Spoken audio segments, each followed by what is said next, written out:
Só ligar. Turn the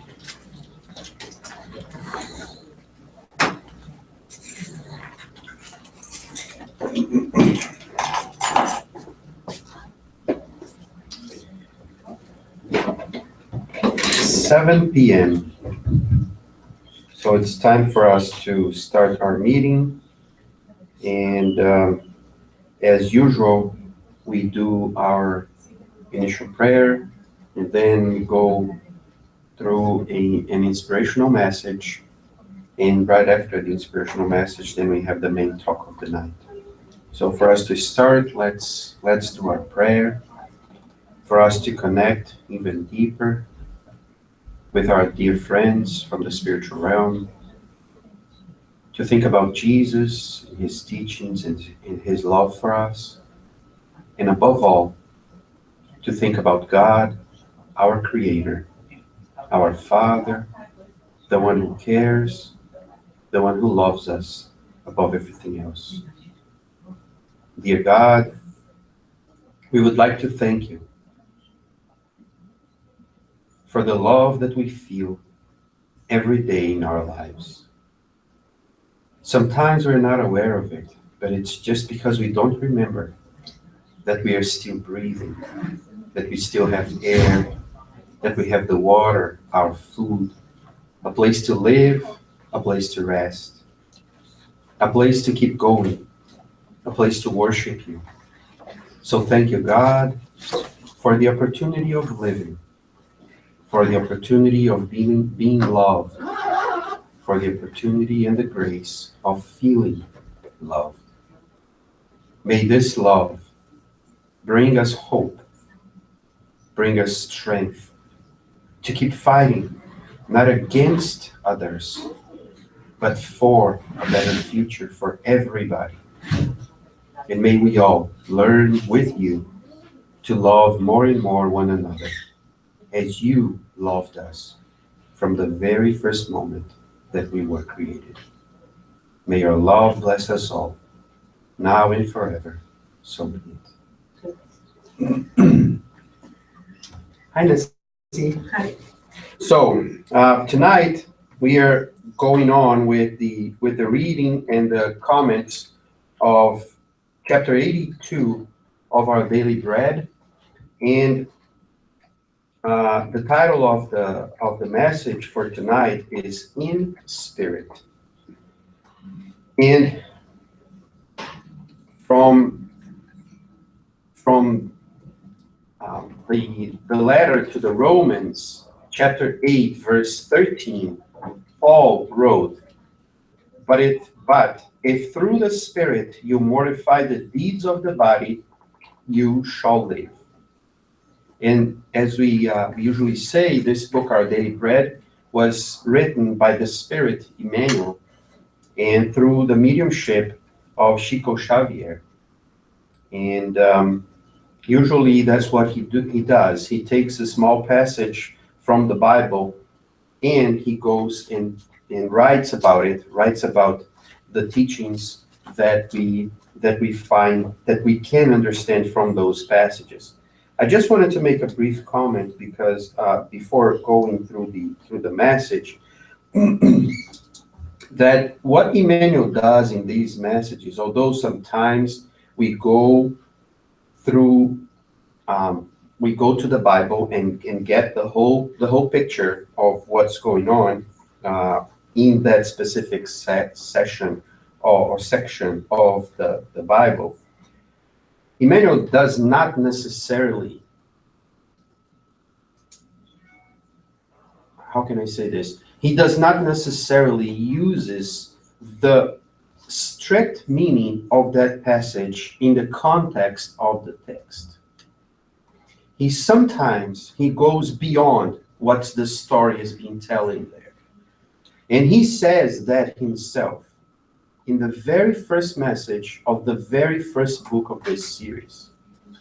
He, in the book that's called The Way, the Truth, and the Life, the very first message, which is not even numbered, is an introduction to the book, an introduction to the series. He makes, and it's a longer message than usual. It's more than the 2 pages that usually these messages span. He goes and he explains it why. He says that there are much more meanings, or many more meanings in these passages than if we just stick to that, let's say, to the path that the Bible is written.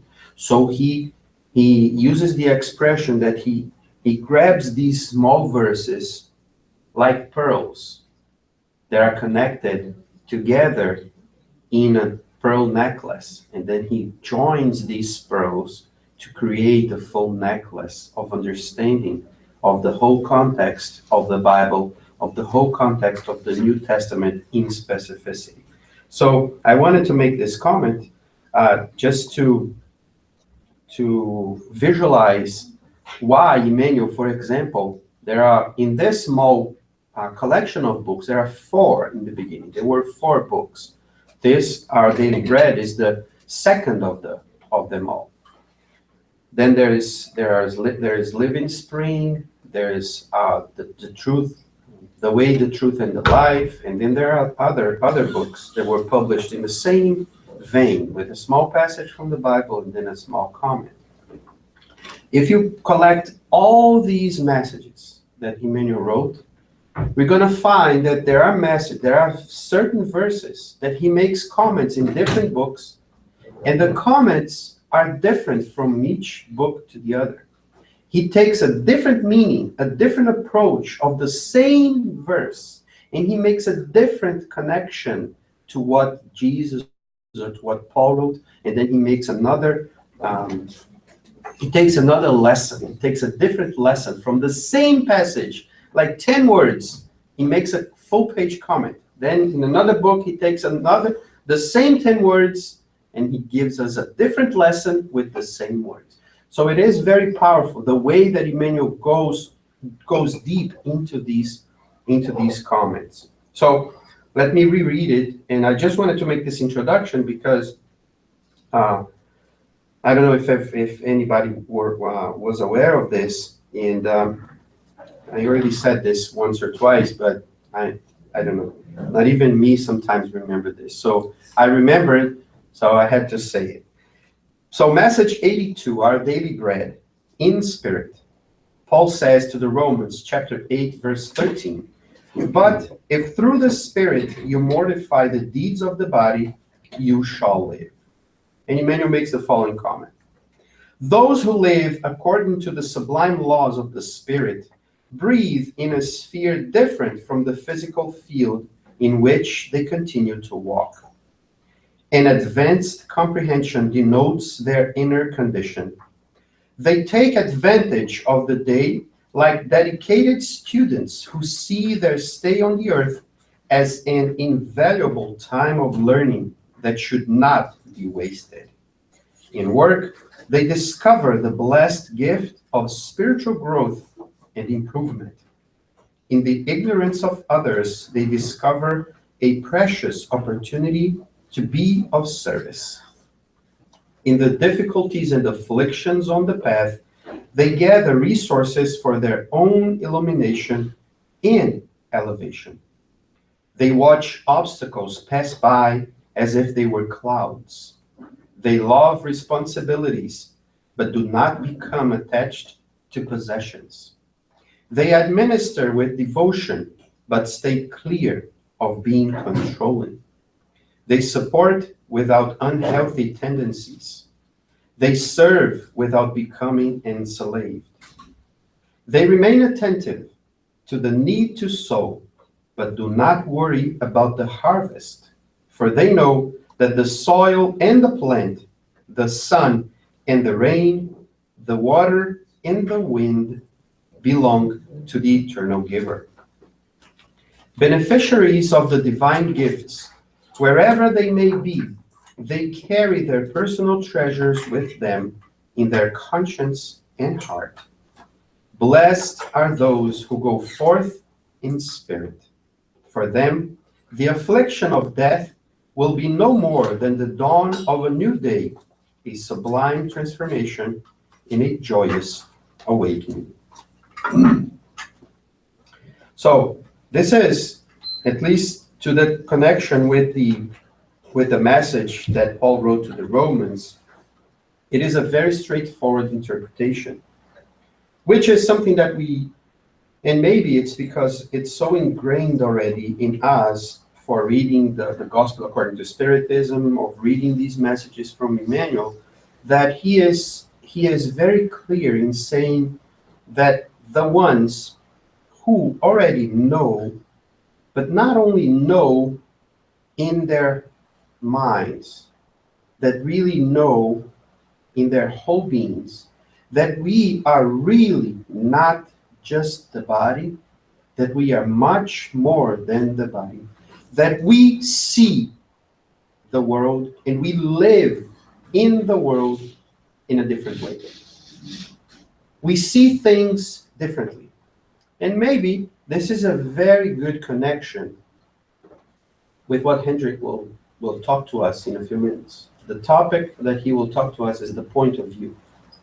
So it is almost as if Emmanuel is preparing us to say, and telling us, hey, look, it's a different point of view when we look at the world and look at work, for example. Let me read what he says about work. In work, they discover the blessed gift of spiritual growth and improvement. And unfortunately, sometimes we don't look at work like this, like an opportunity for improvement and spiritual growth. We look at work as if it's an obligation, as if our boss has the obligation to pay us. But the other day I saw this sticker on the back of a car that said more or less like this: all I want in life, I saw it here. I was on Main Street here. It was a Chevy truck. All I want in life is to have less hours of work,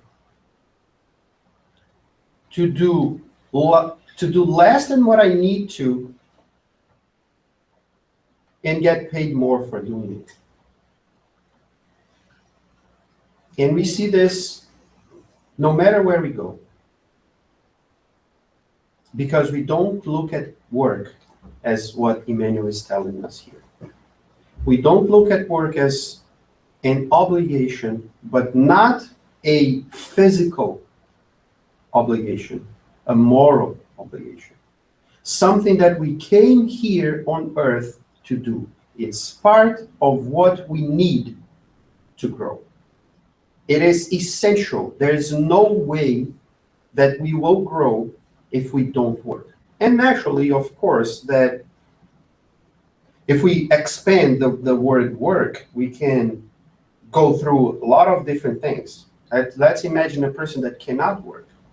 Let's imagine a person that does not have the capability of working, a person that's completely dependent of another person, right? On the Spirits book, Kardec asks, what is work? And the Spirits tell us that work is any useful activity, right? So it means that if you have less possibilities of working, whatever you do is work, right? But if you have lots of possibilities of working and you don't do it, it means that you're not working, even if you are working. Because it's not about the physicality of doing it, but what's inside. But what's the purpose of doing it? So that's why he uses a lot of other examples here. So if we find people to be ignorant, like he says here, in the ignorance of others, they, the ones who already see that this is not the only life that I have, that once I die, I don't die, we discover a precious opportunity to be of service. So if a person doesn't know, I have the chance to do something. And not to be mad, but that's unfortunately usually not what we do. Because we think most of the times, unfortunately, that others should be serving us and not we should be serving them. They watch obstacles, problems, difficulties pass by as if they were clouds. Just go through them. But we complain. And we of course, we don't need Spiritism to teach us that, right? There's this old saying that says, if life gives you lemons, right, throws lemons at you, open it up and then find a lemonade, right? Create a lemonade for you to drink. If life is throwing you stones, save them to build your house. Even if it's a doll house, a small one for your dog, but save them to do something useful with them. But no, sometimes we forget that we are here to learn, we're here to progress, we are here to take everything that we receive and transform it. But no, we want everything to be the way I want, not the way the universe is giving me.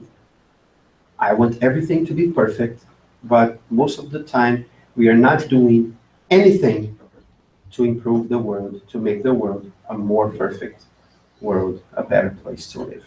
And that's basically what Emmanuel wants to tell us in this message number 82 from the book Our Daily Bread in Spirit. With this, we would like to invite Hendrick. He's going to continue our study of the Gospel according to Spiritism. We are already on chapter 2, and he's going to talk to us, like I said before, about the point of view.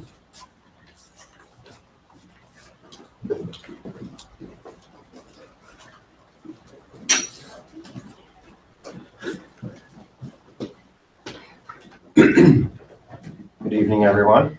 Good evening. I'm going to turn this way.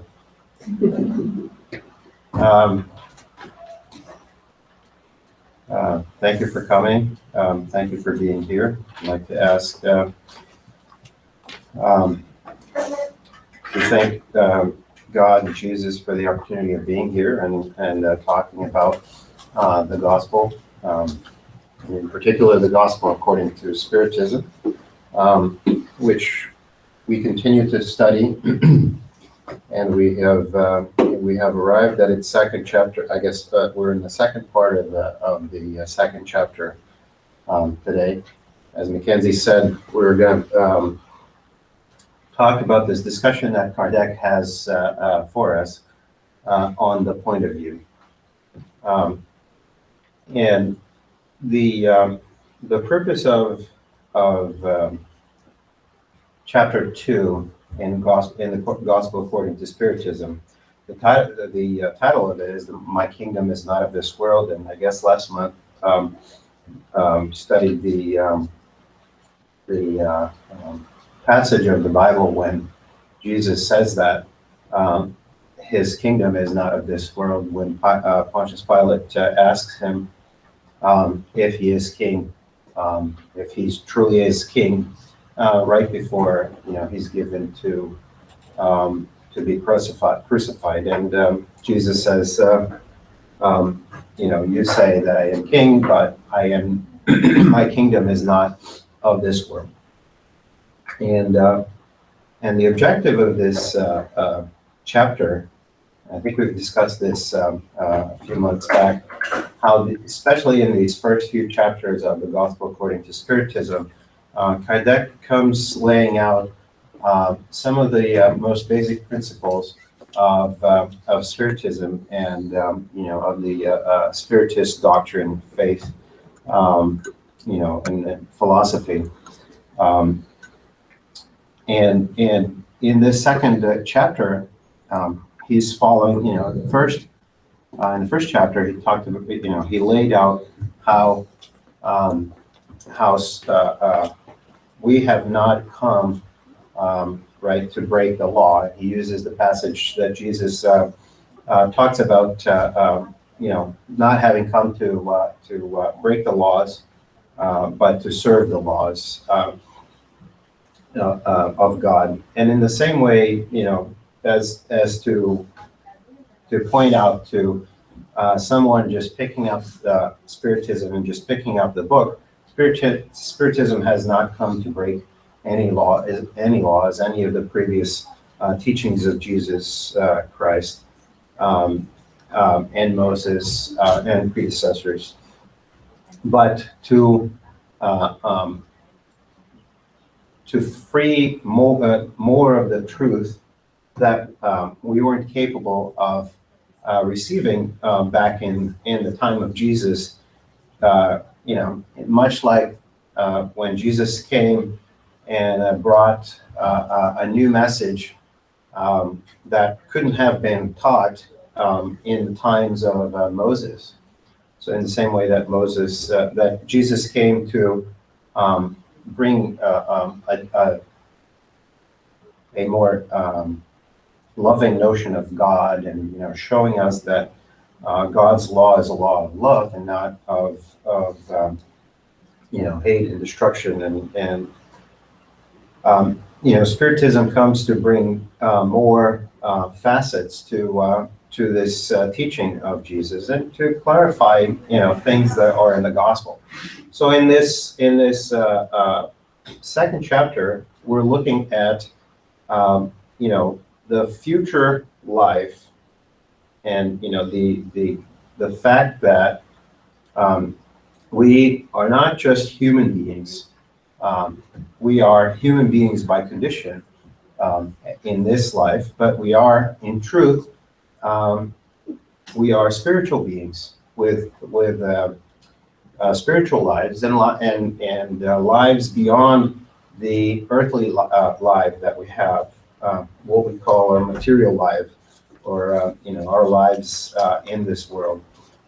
So in this chapter, he's bringing this tenet that that's very important to all of the Christian faith, of course, that regarding this idea that life does not end with death, and that we continue and that we have a purpose much farther than this life that we currently find ourselves in.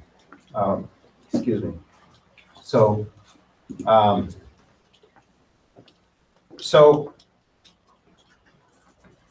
Kardec then comes to show the logical next step to this understanding. Once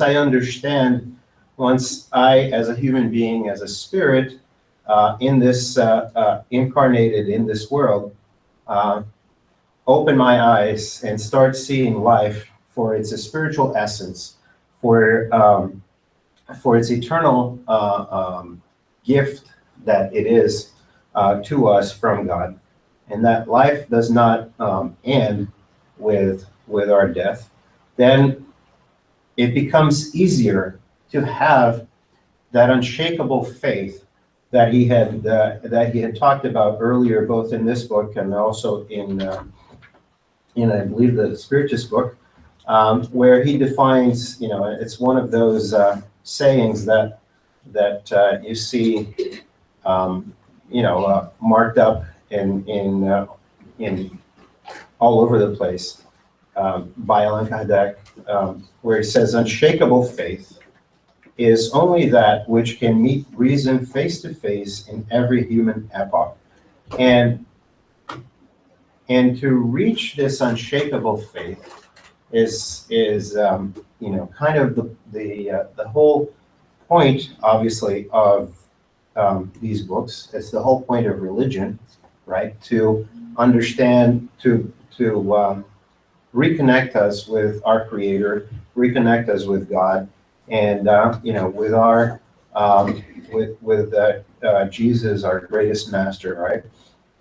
So he starts this message, stating right away, only from the precise idea, which can be formed of a future life, is only through that can we actually begin to have something that we can call unshakable faith.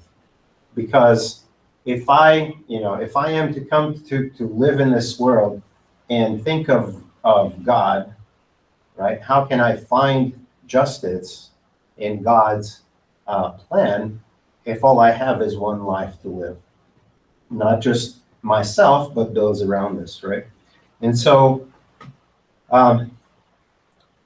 the idea that he brings us here is this new point of view, or this sort of better point of view to our lives that this idea brings to us. The idea of a future life, the idea of reconnecting with God and reconnecting with our spiritual friends who are, who either passed away or are, on the other side waiting for us. And this idea of having a life that hasn't started with our birth and won't end with our death. Only when we start looking at life that way can we actually change our point of view, and and through that can we begin to reach higher moral levels, where we start finding a purpose, a reason to actually act as God, as Jesus had asked us to act with love towards our neighbors, to act with compassion towards our enemies, and so on and so forth. How can we follow Jesus' teaching of love your neighbor and love your enemies if we can't think of life beyond just this one life? Especially, if we think that life actually ends in this once we have passed away, that we are no more than just animal creatures, that once we die we disappear, our consciences no longer live. Obviously that's the thinking of many around the world. And this book was written about 100 and some odd years, maybe 50 to 160 years now, 150 years or so, right? More or less. So there was a lot going on in the in changing of the world, and people becoming more enlightened, and reading more, and becoming more scientifically minded. And with that came this more and more this this materialistic view of the world, that in fact God doesn't exist, and so on and so forth. And lots of thinkers at the time were very adamant about being atheists. And of course that there are lots of atheists today also, but that this seemed to have been a period of time in history where the movements, the materialist movements, really started to take shape, where there wasn't much in terms of real science until just a few hundred years ago. And so the world has been going through a lot of changes, and with those changes in thinking, people have come to look at their lives in the way that has been set more on themselves. There's been set more on, this is one single life, this is it, it's all about me. And we see this reflected in the history of the world, and in the Industrial Revolution, and the generation of more and more riches through the world in the last 200 years than there had been in the millennia before.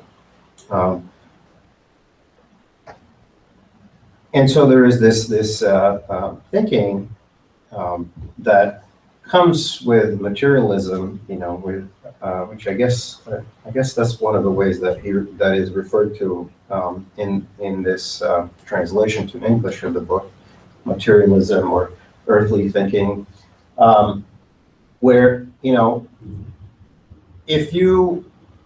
if I as a human being, or if I as a man or a person, um, can only see life for my physical possessions, if I can only see life for my my what I have, what I am proud of, or my vanity,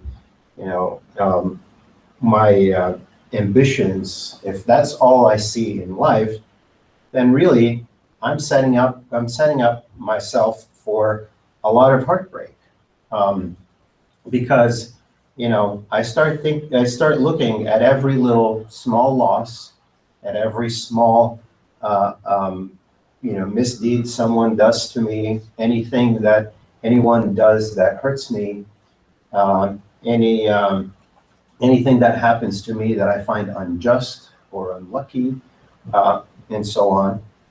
If I only have a view of my life through the prism, through this point of view of the life on Earth, then every one of those things look very big and very important. So if somebody causes me pain because they promised that they would be one way, or they would act one way and do something for me, and they all of a sudden decided to do something else. I was betrayed, or or that person had complete disregard for my feelings or my needs, and all of a sudden that becomes this massive reason for hatred, for bitterness, for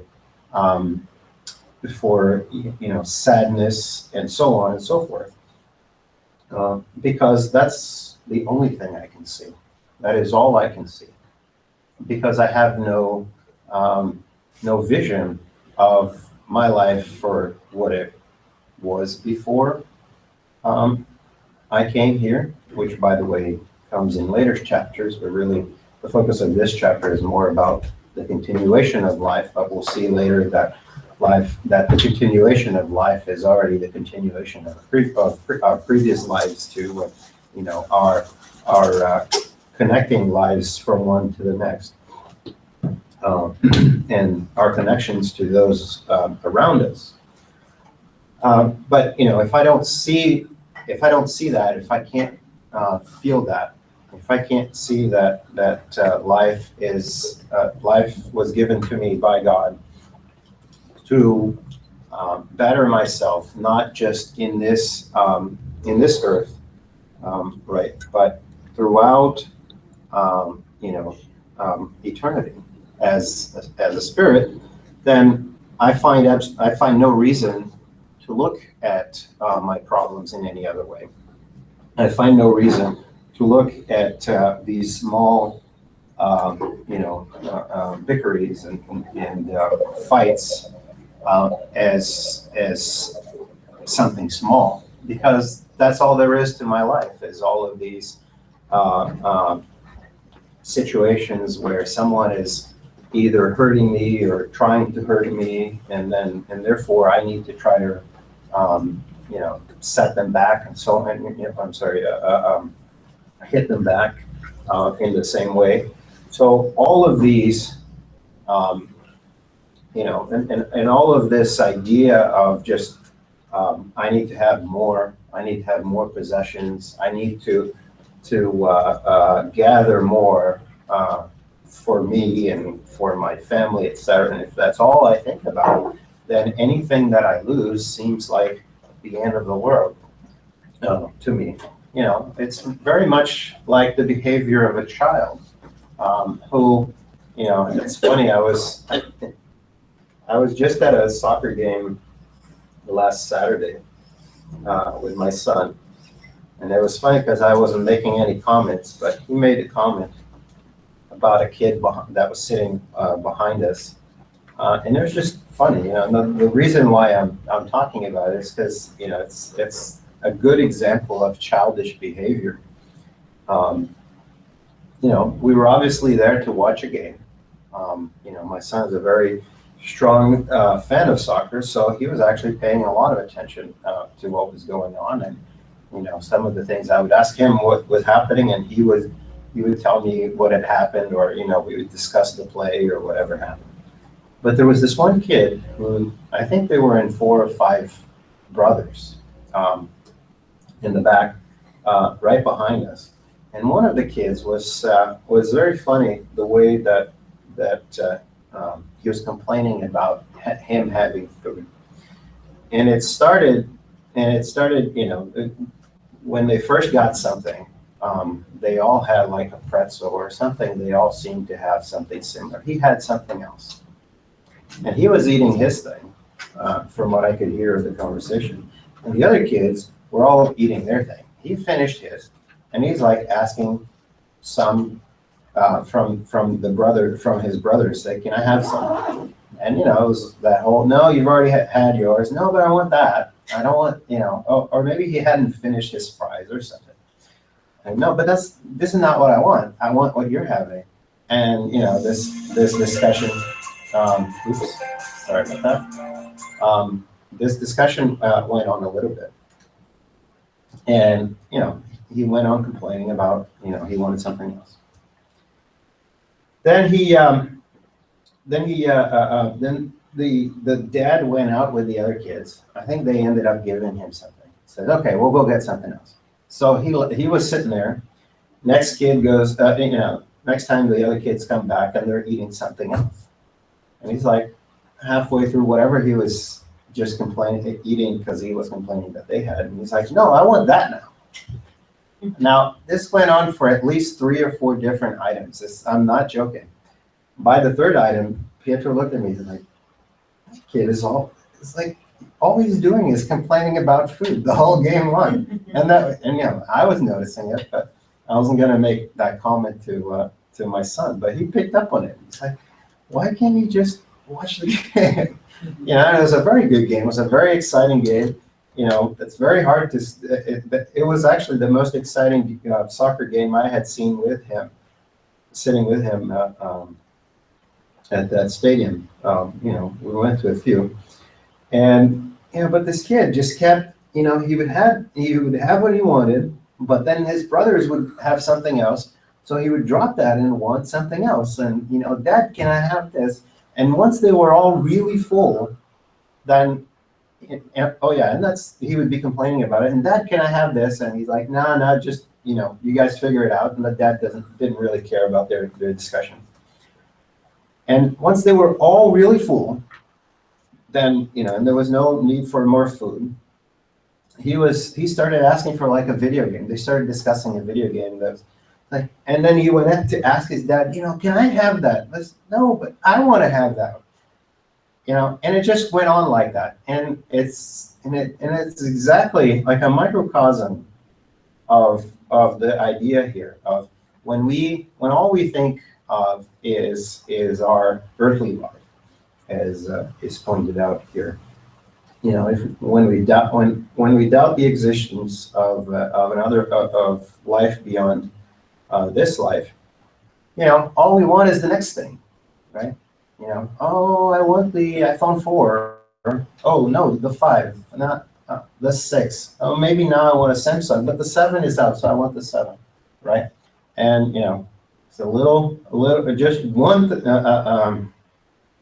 things that, you know, as parents, I'm sure some of you have heard those questions. "Can I have the 5 or the 6?" Right? But you know, it turns out that if we can't imagine ourselves beyond this world, that ends up being how we live. And when we don't get that iPhone that we want, or when you know we do get it and it breaks, it hurts. It's painful because that is the world to me, right? And we live in that real small mind of everything is a huge problem because, I can't see past, these little problems of my life. But this proposal that Kardec has for us of looking at life from a different point of view is very interesting because and he mentions it's like um, it's like us looking at an anthill, or better yet, it's like us being inside a big city, right? And looking up and seeing all those big buildings. And you look at those big buildings and everything is so big, and you go down street after street and there's all these big buildings and you look up, and if you keep looking up to see the top, you might actually go back, fall back, right? When you're right at the bottom of 100 story high building, it's easy for you to start going back and almost falling back, right? That's how big they are. It's impossible for you to see. But, you start moving away, you go to the other side of the river, and now all of those buildings look big, but they're all like one vision, and you can see it. And then, you start going up a mountain, and you start seeing the whole valley. There's the big river, and you start looking at the big city, and the river keeps going, right? That way and that way. It's like, wow, that's a big river. You start forgetting about how big the city is, right? And, you go to the top of the mountain, and you see this valley and, all the mountains behind it. And then you barely see the city anymore because you see the river, see all the mountains back there, and so on. And then you go on an airplane and you fly and you see everything. I've always found it interesting, because New York is such a fascinating city. It's one of the cool things about coming to Boston is there's a point right before you reach Boston where from up there you can actually see New York City as a map. That's really cool, right? And you can see like the big rectangle, that's Central Park. No trees anywhere else but that little rectangle. And you just see that strip of land. It's fascinating, but it's just a tiny little strip of land, and you see the two rivers, you see everything. So that's kind of the difference in the point of view. I think that he wants to bring us, right? When we were kids, and I've made this comment, first time I went back to Brazil, after having been here for, actually the second time I went to Brazil, after having been here about 9 years, and after having not been to, so when I was a little kid, I used to go to my aunt's house far away, in Recife, about 200 miles away from where I was born. And I'd go there and, spend a week or two on vacation there. It's great, she had this big house, lots of rooms. We'd go up the stairs and run up the stairs and run down the stairs. It was really nice. You could grab the rail and do a big turn because the stair would turn. It was really cool. I was 10 years old, 11, between 8 and 11, I think, was more or less when I was going there. I was always fascinated by that. So I went to visit her one day. I entered the house, and everything looked really small, really, really small. Because, I'm an adult, I'm not an 8-year-old anymore. And it fascinated me how everything looked exactly the same, but much smaller. It was like I had been used to going up to this big house, and all of a sudden they shrunk the house. But really, I grew inside the house, right? And at one point, what I did is I actually kneeled down on the ground, and I started looking up. And that's when I realized, wow, this is the house I remember. Because when I was looking at it from down here, everything looked again pretty big. But now that I'm looking at this height, everything is much smaller. And And so this growth, this physical growth, changed my perspective, changed my point of view for that house, and other houses that I ended up going that I used to know as a child. So if there's, I imagine most people would have this. If there's a place where you would go as a kid, especially if it isn't a house that you grew up and then you grew up all the way to becoming an adult, because then you got used to it growing up. But if it's a house like an aunt or grandma or something that you can go to, if you just went there now and you have good memories of that house, you would see how entirely different everything is. And that's just because you grew up and you see things much more clearly for the size of what they are. And they're much smaller than actually, what it seemed like to you. And that's exactly this transition of a point of view that Spiritism, that this philosophy, that this doctrine, this philosophical doctrine wants to bring us is this growth that we need to go through to start seeing life for what it really is.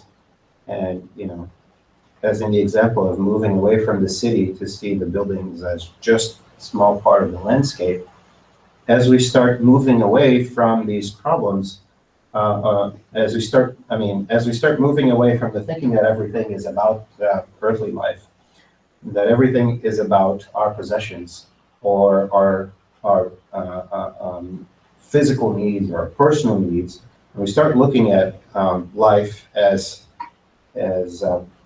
how we grow and how we learn to live with those who we love, and how we learn to love more of those who we meet, and how we keep those connections with other spirits together through this life and through the next life, in the spiritual life and other reincarnations that we go through. When we start seeing that, then we really start paying more attention to the things that matter and the things that we can actually bring to the next life, which are, everything that we learn, everything that everyone that we've loved, everyone that we've met, those connections, those relationships, they will live on. We will continue on our path together, on our journey with those friends, as we grow and as we help them grow and as they help us grow through our spiritual lives today and forward.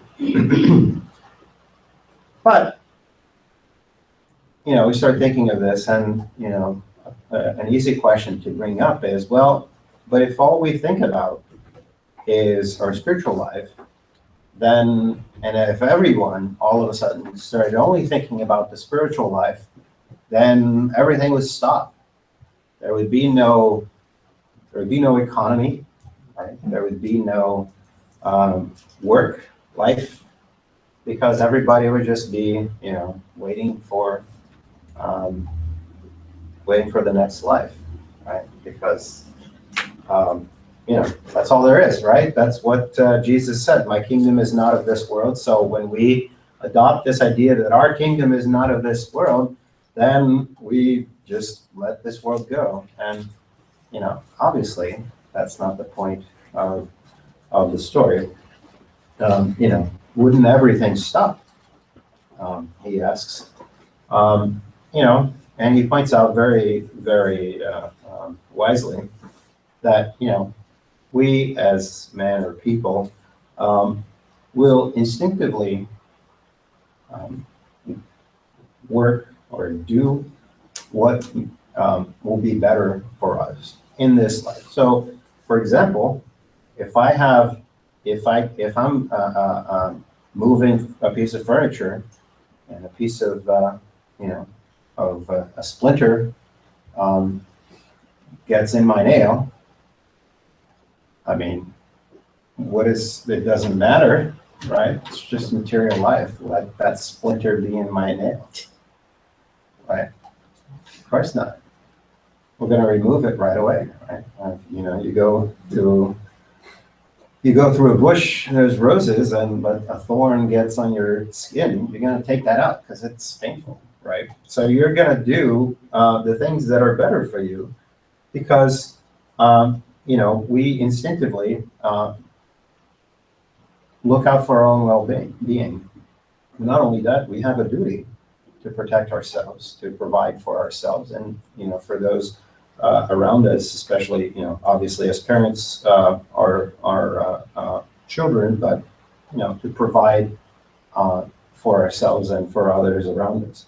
So because of that, there will always be work. It's our duty to improve our condition, including our physical condition, including our level of comfort, of course. But that's not doesn't mean that, I'm going to improve my level of comfort by sitting in a sofa or buying a sofa that's really nice so I can sit there forever, right? I'm going to sit there when I'm tired, and if that's the sofa I chose, to take a rest, that's fine. It can be a beautiful sofa or whatever. Or you can be tired of being in the sofa and go to, you'll lay in your bed or a nice hammock, right? As long as you're not just jumping from one to the other and back and forth, and you're doing something in between, there's nothing actually wrong about working towards making your life better and those of those lives around us, because that's part of progress, and we are here to progress, to evolve, and that includes our condition and the conditions for those around those that will be here after us, which is why it's our responsibility to leave this earth better for our grandchildren than we found it, right? It's not just better for our children, but for our grandchildren and their grandchildren. It's our duty to, improve where we are towards the future. It's not my duty to hurt myself for that, to, not work because, I need to go fight somebody. I need to be constructive. I need to go. I need to do my part in helping, my life and those around me without detriment to others, but also without detriment to my soul, to my life that will continue, my spirit, me as spirit. And that's where Kardec points out, that Spiritism is this additional pull on our point of view.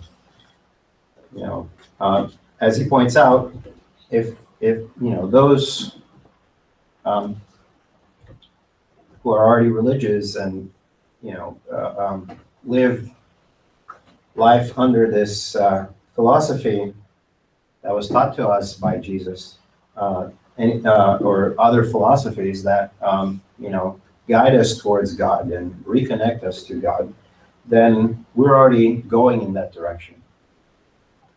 Spiritism just helps us in that direction. It opens up and broadens the thought process. So it's like I said, we're walking away up onto the mountain so we can see the river, but it's just like taking the airplane that sees everything from above. It gives us even better view of everything, and better, and what that view turns into is a better hope for the future, better understanding of where are our mistakes, where are our problems, how big they really are, how small they really are, really. And what we can do to improve them.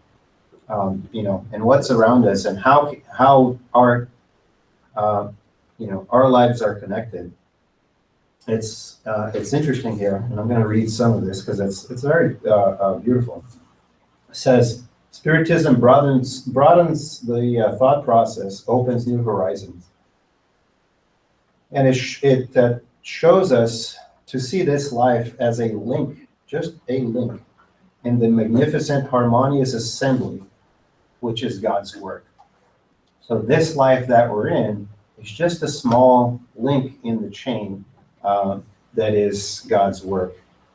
As Mackenzie pointed out, talked about the small passages of the Bible. It's like this house is just one little pearl in a big pearl necklace, right? It's just one link in the chain that is all of God's work. And so, it also shows us the solidarity which joins together all the different existences of one being, solidarity with our own selves, of all beings of the same world, solidarity with all the creatures, with all the spirits, all of our friends, human beings, or not, and but more than that, all the beings of all the worlds, because later in this book we're going to look at life. There are many mentions in the house of my Father, right? That Jesus talks about, other spiritual, other places where spirits do live and reincarnate and so on. So, but also, Spiritism offers the base and the reason for Spiritism shows that this life, that this future life, offers the base and reason for a universal fraternity. And that, if we were to see life as just being started at birth, and if my soul only started at birth, that all that we be around here are strangers.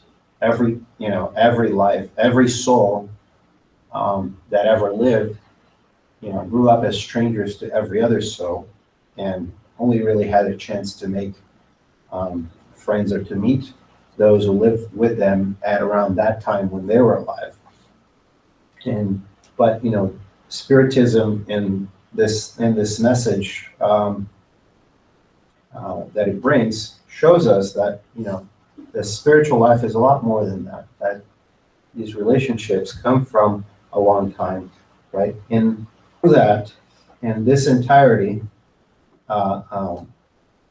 this knowledge that Spiritism brings us gives us this point of view to finally achieve that unshakable faith that we had talked about in the beginning.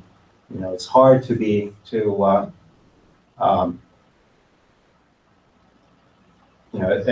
it was harder before to have this unshakable faith when we couldn't understand, in more details, how divine justice worked, how our lives are connected, how our lives continue beyond this earth, and